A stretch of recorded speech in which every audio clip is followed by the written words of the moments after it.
Welcome to THINKpod. My name is Francisco. And I'm Aziz, and at ThinkPod, we speak about the smartest ideas and the biggest challenges facing the world right now.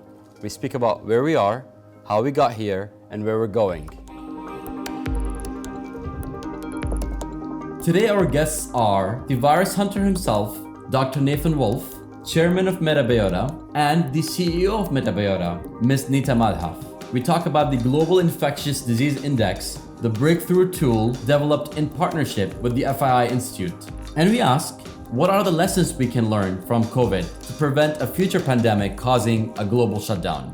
So Nita, we talked about the Global Infectious Diseases Index over the past few months, and you guys have worked together to develop a breakthrough tool. Can you talk to us a little bit about the tool that we've developed together and then the insights that you hope and believe that it will help people extract? Yes, so the Global Infectious Disease Index that we built together encompasses a few different components that you don't always see together when you're looking at this type of infectious disease data.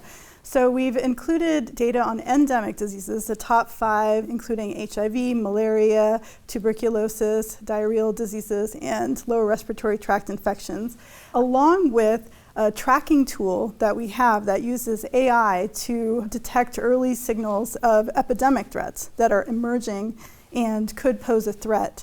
And on top of that, we've also added the country systems information to look at how health systems rank compared to global norms and other indicators. And then the fourth component is the ranking, the performance metrics of how well a country is doing with its infectious disease burden compared to what its health systems would suggest how they should be doing. What would you say are some of the most significant lessons learned from this pandemic that would help us avoid falling into the same traps in a future pandemic, God forbid?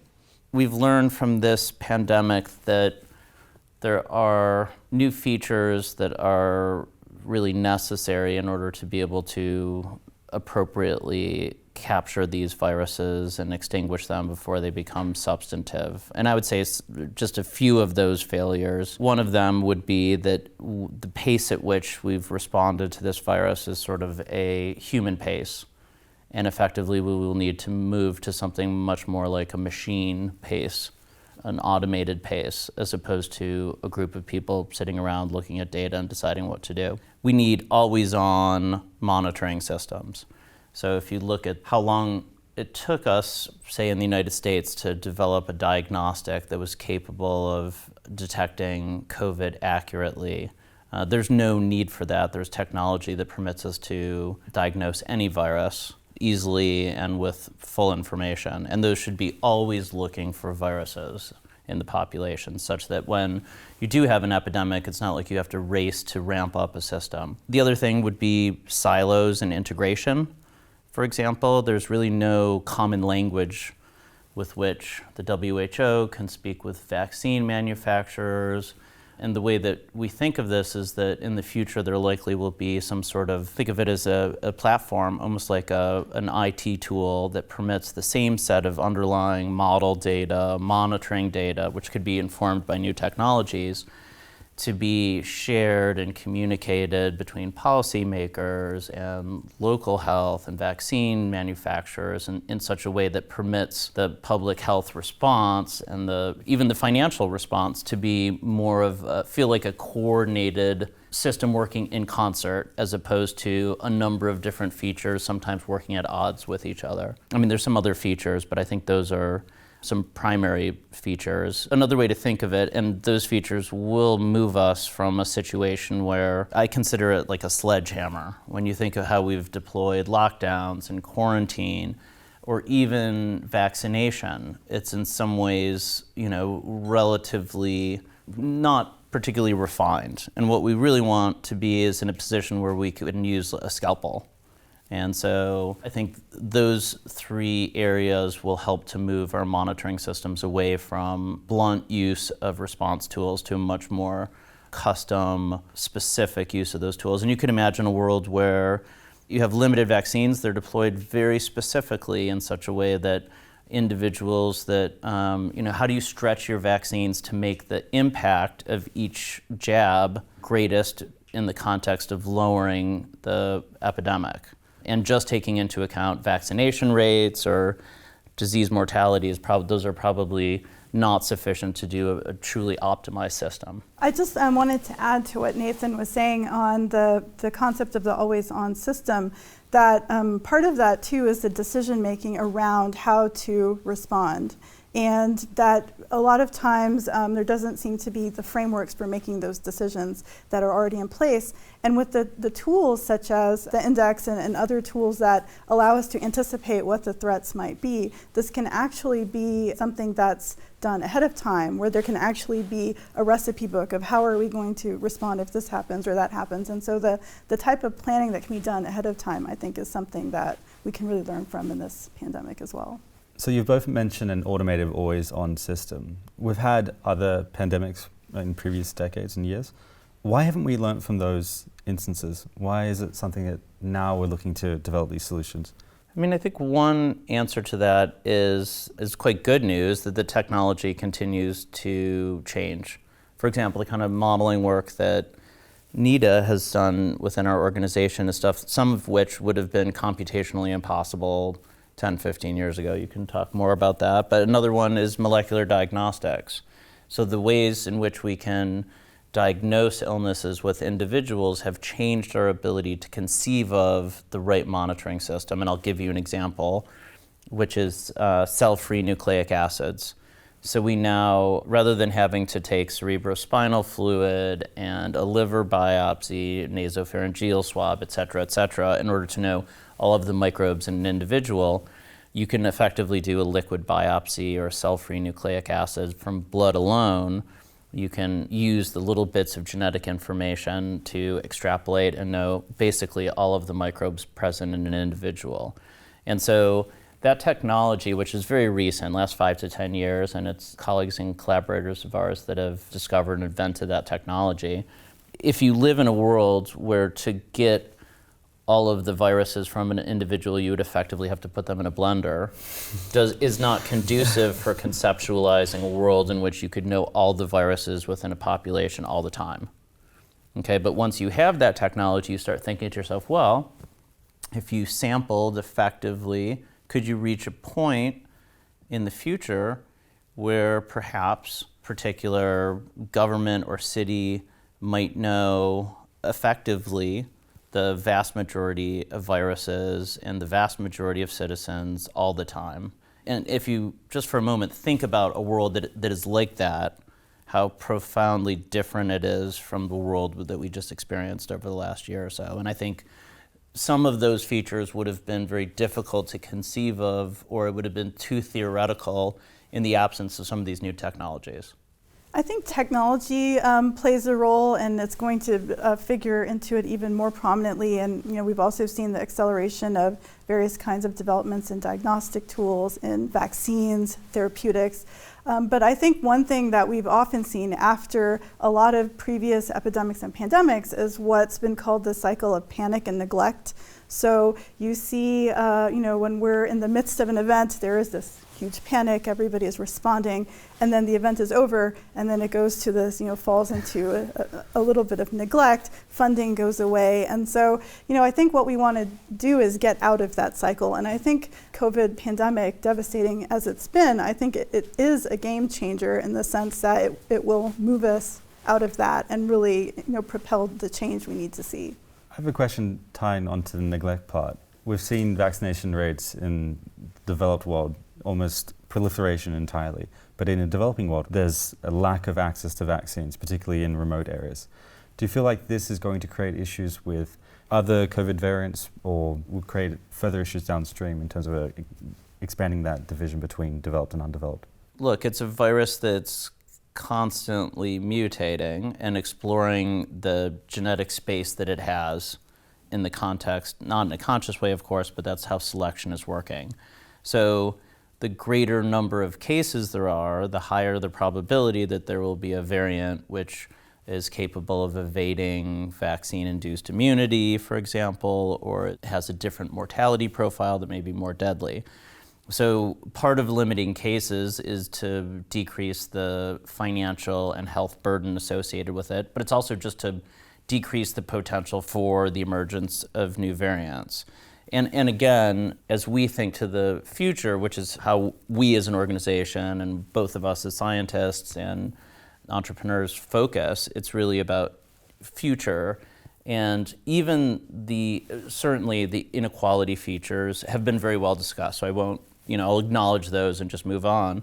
But you could imagine a future where within countries and even between countries, there's an optimal distribution of vaccines, which may always be limited, in order to achieve objectives, which in this case would probably be to limit transmission on a global basis. And that may very well in the future work along axes that are different than developed and developing. And right now, again, it's this sledgehammer. And even the way that we're deploying the sledgehammer is, as you've noted, sort of unequal, unfair, unreasonable, and probably not effective.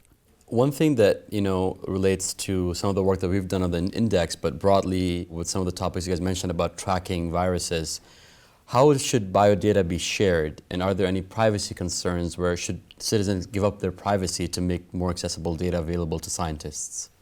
Well, this is always a trade-off and something that we look very closely at and really take very seriously. All of the data that we use is actually anonymized. There isn't really that private information in it. But as we now see that there's trends in Internet of Things and personal devices, and the trend is really heading towards this very personalized data.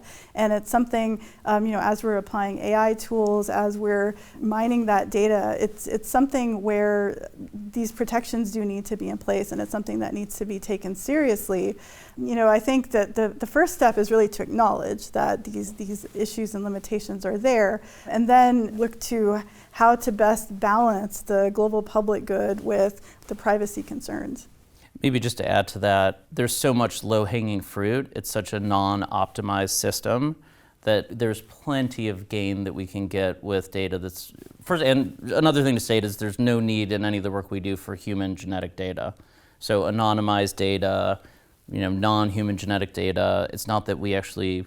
I think we can make a tremendous amount of progress in making these systems much more optimal without having to sacrifice privacy.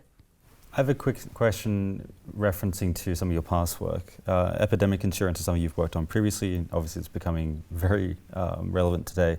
Could you discuss more how that works and if you think that will become more common moving forward post-COVID? Think back about 15 years ago in the context of climate, right? 15 years ago, climate was something that probably was discussed mostly at earth sciences, or it was seen as an atmospheric phenomena, right? The reality that we recognize now is that it's a profound human phenomena that transcends institutions, whether you're a CEO or a central banker or someone doing public health. This is an issue which is vital. It's a fundamental systemic risk that humans face. We see pandemics in the same way, for reasons, historical reasons, some of which are outdated. These were systems that were not considered by financial institutions, central banks, CEOs. That's going to change, right? In the same way that after the 2007-2008 financial crisis, there was a reckoning, and there was, the reality is this has been an event that's, in addition to the impact on probably an estimated 5 million known, maybe 10 or 15 million total deaths. Let's set that aside.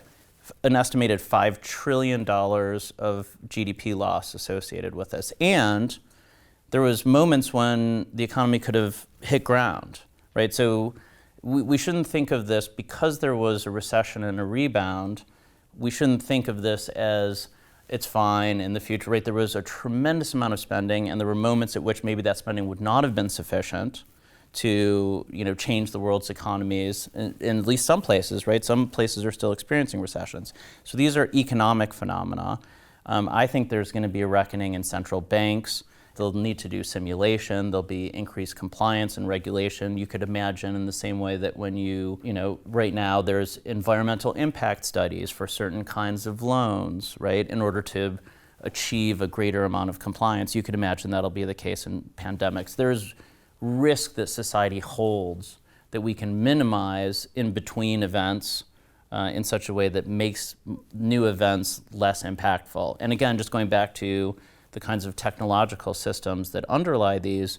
In our view of the world, the future world that we want, is imagine the same sets of data and models that really provide the capacity to do public health are also utilizable with a set of tools that permit policy making and financial decisions, and that there's a capacity to communicate between those different entities in a shared language.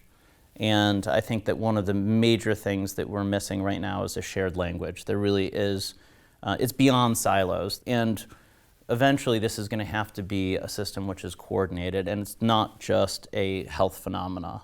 Yeah, and to add to that as well, especially from the insurance standpoint, what we've really seen is the need for something so large like a pandemic, which is a systemic risk and really touches all industries, that you really do need to see that collaboration and public-private partnerships are going to be increasingly critical for this, because the amount of risk to hold is very large for this type of event. And there's a role, the public sector, of course, a lot of people do look to governments as, this is a government issue, but there's also a private sector component. The financial sector, the insurance sector, all of these can play a role in helping to incentivize preparedness measures, mitigation, and to kind of propel the effort forward there. And there's an interesting analogy, which was terrorism. In the post 9/11 environment, there was a difficulty associated with getting loans for the development of buildings and other real estate, and there was a number of features that suddenly became very difficult, and lenders were saying, well, you need insurance. There was no insurance that would pay out in the case of a terrorist event. What happened in one of these interesting public-private partnerships is governments effectively said, look, in order to encourage a market where risk can be shared, which is the fundamental purpose of insurance, is distributing risk and sort of creating a wave breaker for these catastrophic events.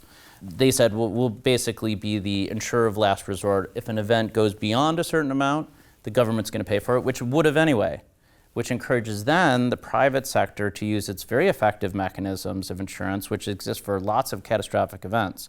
Most people think of as insurance for their car, or there's a very fascinating and important area of insurance, which is for catastrophes like floods and drought. And it's been great to participate in trying to push that forward with regards to pandemics. And I think it'll be difficult right now because it was such a profound event. But the reality is it will be a mechanism which creates resilience. So you want to be able to always detect these events, have a common language to respond to them, but you want to, in an optimal way, also be decreasing the risk, so when they do hit, the impact is less. So with that beautiful thought, we just wanted to thank both of you, Nita and Nathan, for being our guests at the THINKpod. We appreciate your time and all the insights that you provided, and we hope to see you very soon. Thank you so much. Thank you. We would love you to let others know about this podcast. So please rate us, leave us a comment, and share with someone who might enjoy it too. And don't forget to hit the subscribe button so you don't miss out on our next episode.